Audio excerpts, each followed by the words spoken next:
a invasão, quais objetivos o Putin queria conquistar com aquilo. E quando a gente fez o episódio, não era um consenso de que a guerra iria acontecer. Sim. Lembro que alguns comentários eram alarmistas, pessoal do mercado financeiro, isso é só ruído, né? Não vai dar nada. E eu argumentei, olha, a Rússia colocou 200 mil homens na fronteira. É o tamanho do exército brasileiro. Ninguém desloca 200 mil homens. À toa. Um cara como Putin, né? Que pensa assim em termos estratégicos muitas vezes, para depois falar, não, tá bom, vamos voltar com o pessoal. Aquilo já pareceu uma derrota em termos políticos para ele, às vezes. Então eu falava, acho muito difícil que nada aconteça. Né? E acabou que aconteceu. Então, para quem não vê esse episódio, fica a recomendação, assistam para que vocês possam entender melhor este episódio aqui. Mas eu queria começar até, Gabi, falando sobre essa percepção que as pessoas na Ucrânia tinham do conflito. Inclusive a embaixada brasileira. Sim. Porque já tinha gente indo embora de lá e a embaixada falou o que para você? Então, no dia 24 de janeiro, já estava tendo todo, né, esse bafafá e tudo mais, todo mundo estava tenso já com essas movimentações estranhas. E aí a gente tem uma relação muito próxima com a embaixada, a gente tem um grupo no WhatsApp, porque são pouquíssimos brasileiros na cidade em que eu estudava, né? Então, assim, eram, 5 pessoas e o cônsul. E aí eu mandei no grupo, né, falando assim, então, tá seguro? O que a gente faz? Eu não sei o que tá acontecendo exatamente, mas alguma coisa tá acontecendo.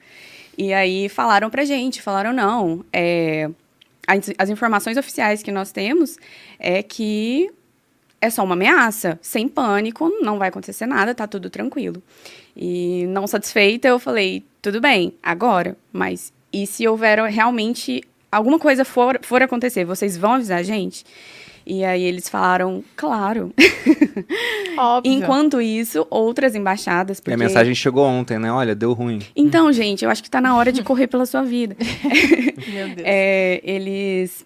A gente tem muitos amigos lá, né? A faculdade internacional, então temos amigos da Inglaterra, dos Estados Unidos, do Japão, de vários lugares, e todas as embaixadas já tinham avisado os seus, né, os estudantes que estavam lá, falando para eles, voltem para casa. Os diplomatas já estão saindo, as pessoas importantes já estão saindo, então tá no momento de vocês virem. E aí a gente ficou assim... E a própria faculdade também colocou online, né, Gabi? Foi mais ou menos nesse período aí que eu lembro que você me falou. Isso, foi um pouquinho mais pra frente. A gente decidiu voltar pra casa. Eu tô falando a gente porque o meu namorado também estuda lá. Exatamente. Então, nós moramos juntos e todas as nossas decisões são tomadas juntos, né? Então, a gente decidiu comprar as passagens para o dia 16, que inclusive era o dia que os Estados Unidos falou que haveria a invasão, né? Terça-feira, né? Isso, foi no dia que o Zelensky, inclusive, sugeriu que houvesse, que eles iam fazer um feriado. E ele, no discurso dele, ele falou, nos foi dito que haveria uma guerra no dia 16. Ao invés disso, vamos fazer um feriado, né, assim, homenageando a paz, pedindo paz. E, assim, foi mal interpretado e tudo mais, mas é um início muito, assim, né, complicado para você iniciar um discurso. Sim. E aí, levando em consideração o podcast e tudo mais, foi quando a gente sentou e decidiu ir. E aí, o que a gente ainda estava segurando um pouquinho era exatamente a faculdade. Mas exatamente um dia depois, a faculdade falou, olha, a gente ainda tem o mesmo discurso de sem pânico, mas se vocês quiserem ir para casa, vamos dar suporte com as aulas online. E eu falei, nossa, mas para ontem. Maravilhoso. Aí vocês conseguiram vir, né? O voo deu tudo certo. Já estava cheio o aeroporto já? Tava movimentado. A gente até levou um susto, assim, porque teve algo sobre um seguro, eu não sei os termos corretos, mas alguma coisa de uma seguradora que estourou lá e falaram que muitos voos foram cancelados. Foi uma empresa alemã, na verdade, só que cancelou. E a gente ficou, meu Deus, já deve ser alguma consequência, né? Será que a gente não vai conseguir sair mais? Mas, graças a Deus, deu tudo certo. E aí, quantos dias foi depois que vocês chegaram no Brasil que a guerra estourou? Foi uma semana.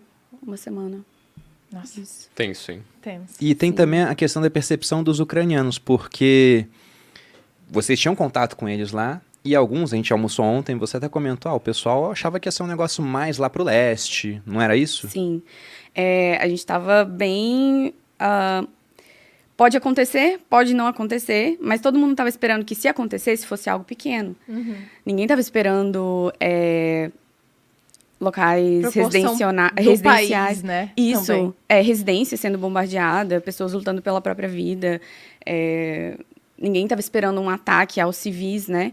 Ou pelo menos um cuidado ali só numa região específica, e não aconteceu. Inclusive, tiveram ataques em Lviv, que é fronteira com a Polônia, que é muito distante de onde a gente mora. Nós moramos, eu acho que 3 ou 2 cidades de distância da fronteira, né, com a Rússia.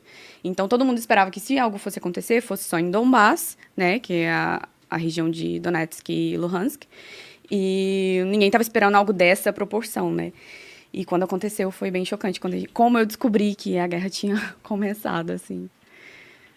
Isso foi realmente algo que poucas pessoas esperavam, porque da outra vez, tem um ditado, eu não lembro agora de onde é esse ditado, então vou falar que ele é chinês, porque aí ninguém pode me contradizer. Claro. Mas há um ditado chinês muito famoso que diz que um general está sempre pronto para lutar sua última guerra.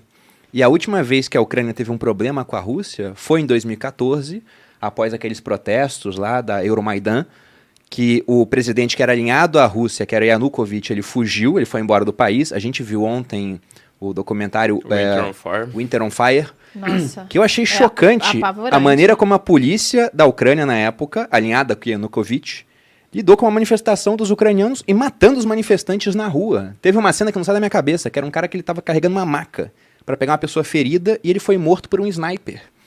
Aí esse cara, ele perdeu totalmente a condição de governar o país, ele foi embora para a Rússia. Só que a Rússia perdeu o homem forte que eles tinham na Ucrânia. O que eles fizeram? Invadiram a região da Crimeia, e foi isso, uma guerra localizada naquele local, né? Teve o conflito e começaram a apoiar as regiões separatistas. Então, Acho que as pessoas estavam pensando que seria algo mais ou menos nesse sentido. Só que dessa vez foi totalmente diferente, né?